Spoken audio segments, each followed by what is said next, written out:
A very lovely morning to all my dear students. Today I am going to continue your mathematics exercise 2.1 and 2.2. In previous video we were complete 2.1 but and I was given some homeworks also. पर मुझे लगता है कि आप लोगों को question कर पाए हो कि नहीं कर पाए हो, तो मैं इसलिए एक और उसमें क्वेश्चन था, क्वेश्चन नंबर 4, मैं आपको उसको सॉल्व करके बता रही हूँ। बाकी का आप लोगों को खुद से करना है। बाकी मैं आज एक्सरसाइज 2.2 आपको बताऊंगी कि 2.2 में हमने फर्स्ट वाला क्वेश्चन को सॉल्व कर लिया था और बाकी के क्वेश्चंस आज हम सॉल्व करेंगे। So students, here is the first question number 5। मैं आपको ये 5 वाला क्वेश्चन बता रही हूँ। ये देखो, find the perimeter of triangle ABE and the rectangle of BCDE in this figure whose perimeter is greater। ये जो फिगर है उसके अकॉर्डिंग हमको ये निकालना है। अब देखो, लास्ट ईयर हम लोगों ने पेरीमीटर ऑफ रेक्टेंगल और ट्रायंगल पढ़ा है, ठीक है। तो उसी का फॉर्मूला जो होता है हम उसके अकॉर्डिंग इसको सॉल्व करेंगे। तो हम लोगों को यहाँ पे क्या निकालना है, पेरीमीटर निकालना है। अब पेरीमीटर निकालने के लिए हमने ये डायग्राम बना लिया है जिसके अकॉर्डिंग ए और बी का वैल्यू कितना है, 5/2 सेंटीमीटर, बी और सी का वैल्यू 2/3/4 सेंटीमीटर, और ए और ई का वैल्यू है 3/3/5 सेंटीमीटर। यहाँ पे ई और डी की वैल्यू कितनी है, 7/6 सेंटीमीटर। अब हमको इस पेरीमीटर और इस रेक्टेंगल का, इस ट्रायंगल और इस रेक्टेंगल का क्या निकालना है, पेरीमीटर निकालना है। सो हम पहले निकालते हैं पेरीमीटर ऑफ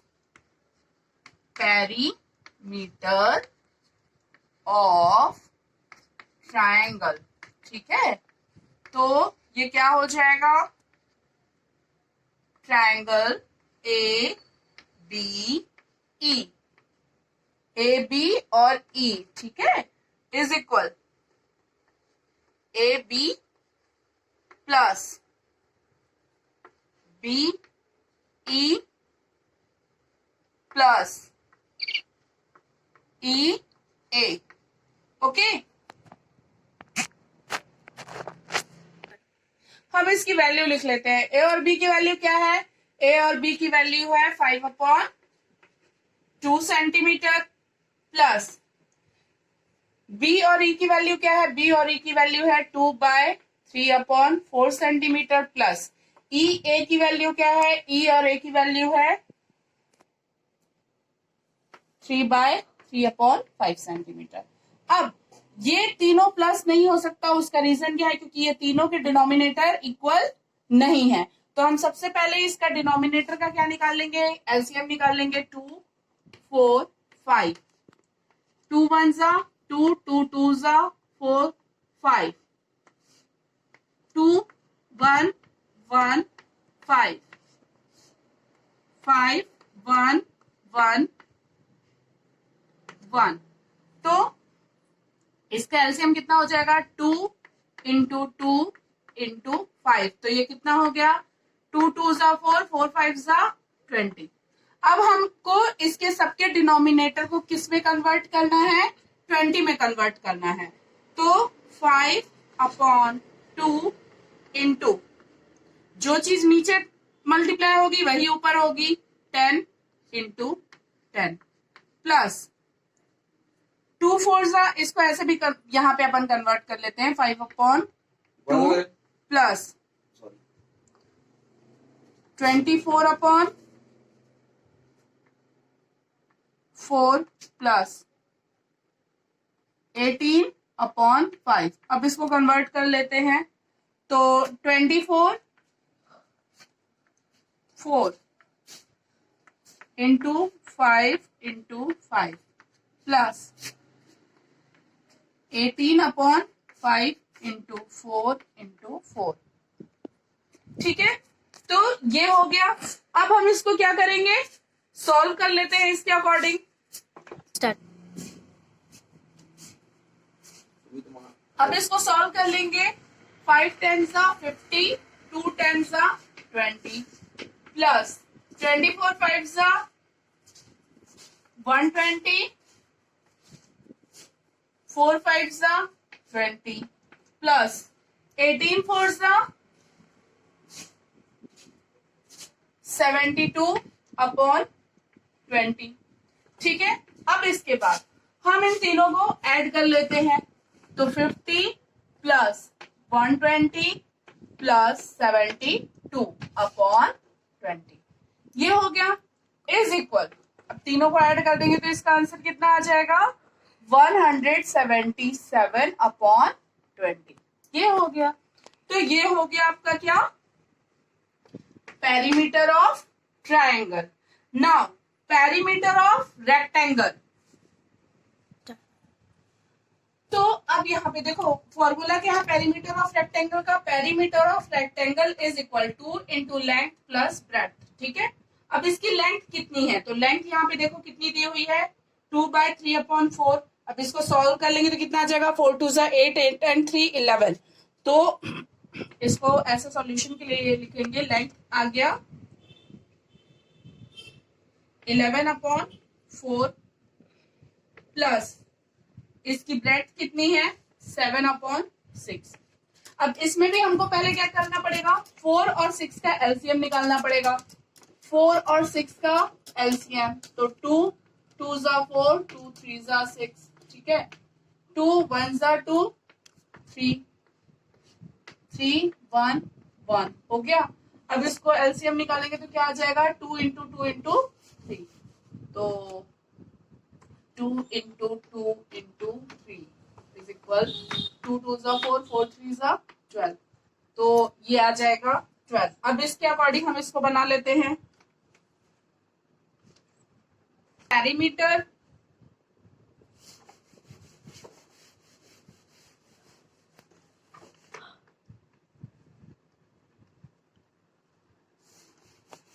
तो 11/4। अब इसको 12 बनाने के लिए हमको किसको मल्टीप्लाई करना पड़ेगा 3 इंटू 3 इज इक्वल प्लस 7/6। 7/6 को 12 बनाने के लिए क्या मल्टीप्लाई करना पड़ेगा 2 into 2।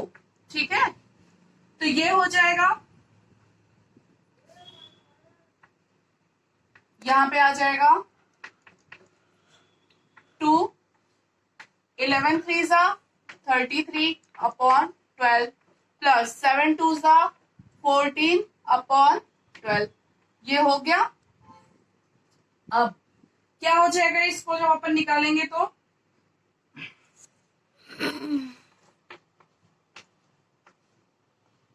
33 plus 14 upon 12 is equal 33 और 14 प्लस करने से कितना हो जाएगा 47 अपॉन 12 इंटू 2। अब इसको 2 से मल्टीप्लाई कर दो या फिर एक और काम कर सकते हो 2 1 2 2 6 12। तो ये आ जाएगा 47/6। तो रेक्टेंगल का पेरीमीटर कितना हो गया 47/6।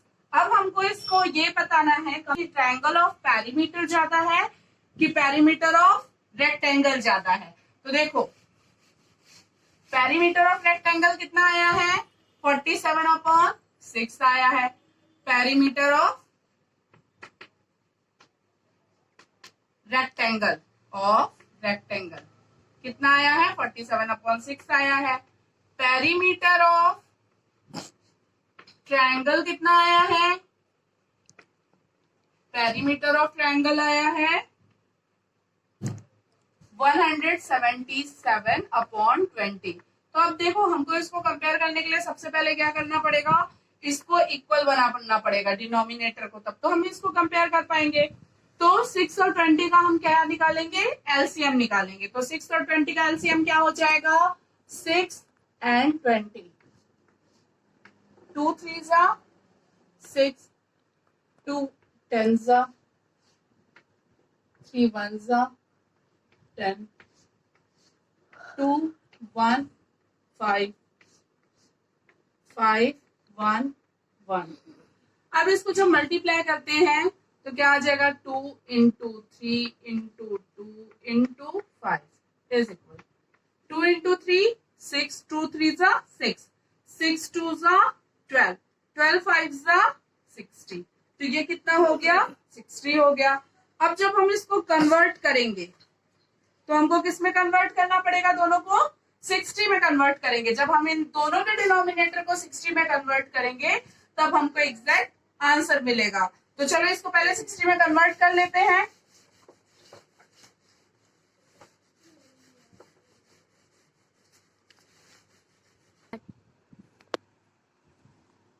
पेरीमीटर ऑफ रेक्टेंगल 47/6 है और पेरीमीटर ऑफ ट्रायंगल कितना है? 177/20 है।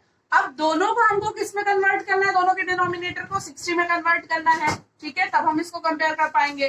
तो 47/6 इंटू 10/10 ये हो गया 470/60। ये हो गया किसका ट्रायंगल? सॉरी, ये हो गया रेक्टेंगल का पेरीमीटर। तो इसकी है 470/60। अब पेरीमीटर ऑफ ट्रायंगल की वैल्यू क्या है? तो 177/20 ये दिया हुआ है। अब अपन इसको 60 में कन्वर्ट करते हैं तो 23 में कन्वर्ट करेंगे तो 3 इंटू 3 करें तो 177 इंटू 3 करेंगे तो कितना आ जाएगा? यहाँ पे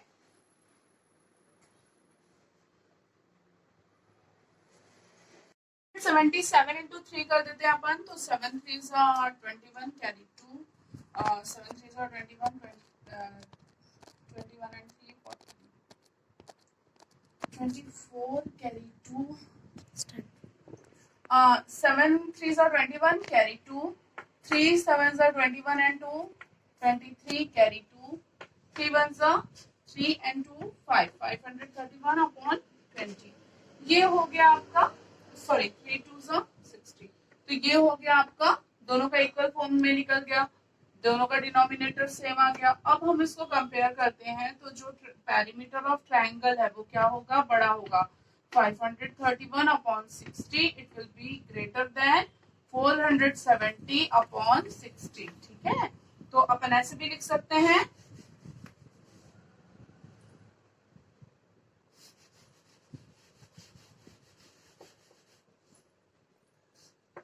perimeter of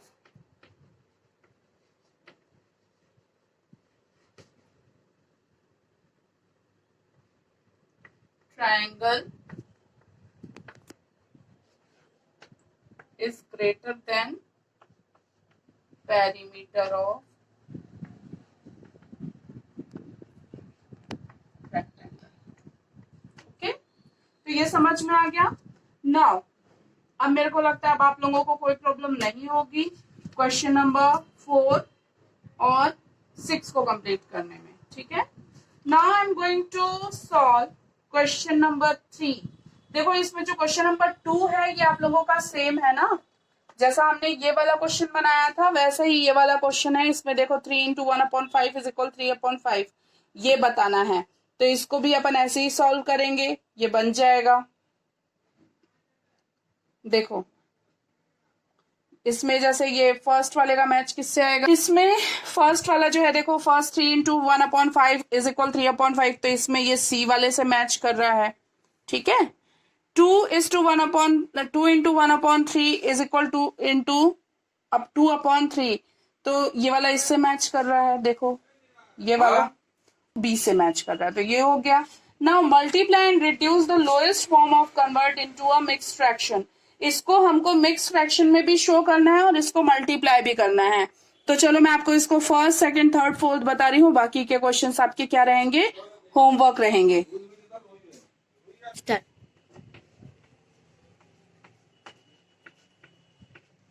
तो फर्स्ट वाला है 7 इंटू 3/5। अब इसको मल्टीप्लाई करेंगे, 7 इंटू 3 कितना हो जाएगा? 21/5। अब इसको हम मिक्स फ्रैक्शन में कैसे लिखेंगे? तो इसको मिक्स फ्रैक्शन में लिखने के लिए हमको क्या करना पड़ेगा? 21 को डिवाइड करना पड़ेगा। 21 को किससे डिवाइड करेंगे? 5 से।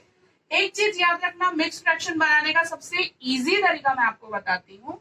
आप सिंपल सा एक काम कीजिए, 21 को डिवाइड कर दीजिए 5 से। ठीक है, 5 4 21 आ गया, 5 4 20 आ गया, यहाँ पे आ गया 20, यहाँ पे ये कट हो गया, 1 बच गया बैलेंस। अब जब हम इसको मिक्स फ्रैक्शन में बनाएंगे तो मिक्स फ्रैक्शन में बनाने के लिए हम क्या करेंगे? इसको 4/1 1/5। तो ये बन गया मिक्स फ्रैक्शन। बहुत ही इजी तरीका है ये मिक्स फ्रैक्शन बनाने का।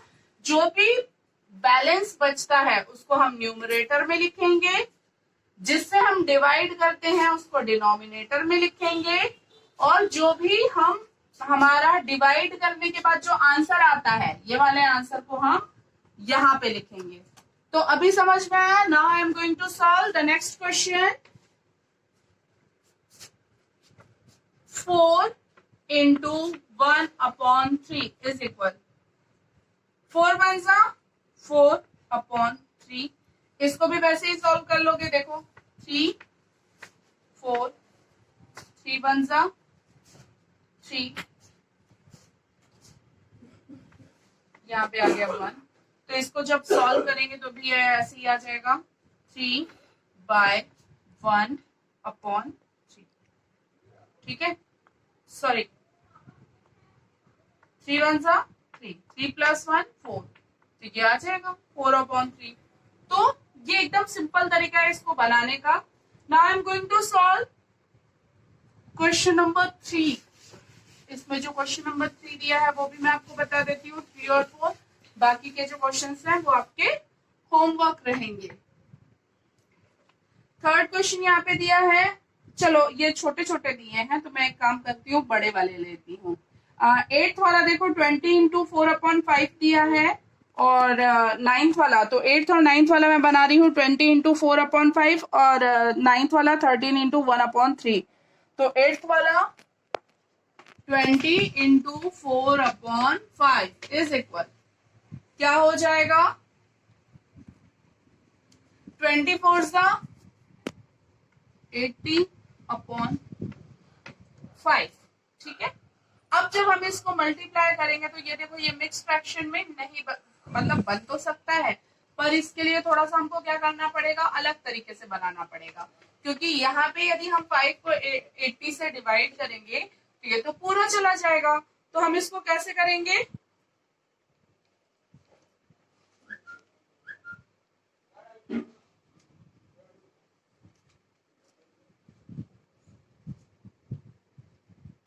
तो यहाँ पे जब हम इसको सॉल्व करेंगे तो ये देखो ये तो पूरा चला जाएगा, तो इसके तो डिनोमिनेटर बचेगा ही नहीं। तो हम इसको क्या करेंगे, 80/5। तो 5 1 सा 5, 5 1 सा 5, और 5 6 जा 30। तो इसका 8 वाले का आंसर आ जाएगा 30, सॉरी 16। ठीक है, तो ये इसका आंसर आ जाएगा 16। ठीक है, अब now question number 9। What is the question number 9? 13 × 1/3। 13 × 1/3। अब इसको मल्टीप्लाई करेंगे तो 13 × 1 13 हो गया, इंटू डिवाइडेड बाई 3। अब यहाँ पे आ जाएगा 3 को डिवाइड कर देंगे तो 3 4 12, बैलेंस 1 बचेगा। तो उसी हिसाब से कर देते हैं अपन 4/1/3। So students, I hope you all will understand. आप लोगों को यदि कोई भी डाउट होता है तो आप लोग मुझसे पूछ सकते हो। इसमें क्वेश्चन नंबर 2 का मेथड मैंने आपको बता दिया है वीडियो में, तो आप इसको सॉल्व करेंगे अपने नोटबुक में। क्वेश्चन नंबर 3 का 1st, 2nd, 8th और 9th वाला मैंने बनाया है, बाकी के क्वेश्चंस आपको सॉल्व करने हैं। क्वेश्चन नंबर 4 देखेंगे। अब क्वेश्चन नंबर 4 देखिए। क्वेश्चन नंबर 4 में 1/2 of the circle in box, इसमें शेड करना है। 1/2 ऑफ सर्कल इन बॉक्स, इस बॉक्स के हाफ सर्कल्स को कलर करना है। तो इसमें हाफ सर्कल्स को अपन कलर करेंगे, तो ये भी आपका होमवर्क रहेगा। और आपको कोई भी डाउट होगा तो आप मुझसे पूछोगे। So students, enjoy your classes, have a beautiful day.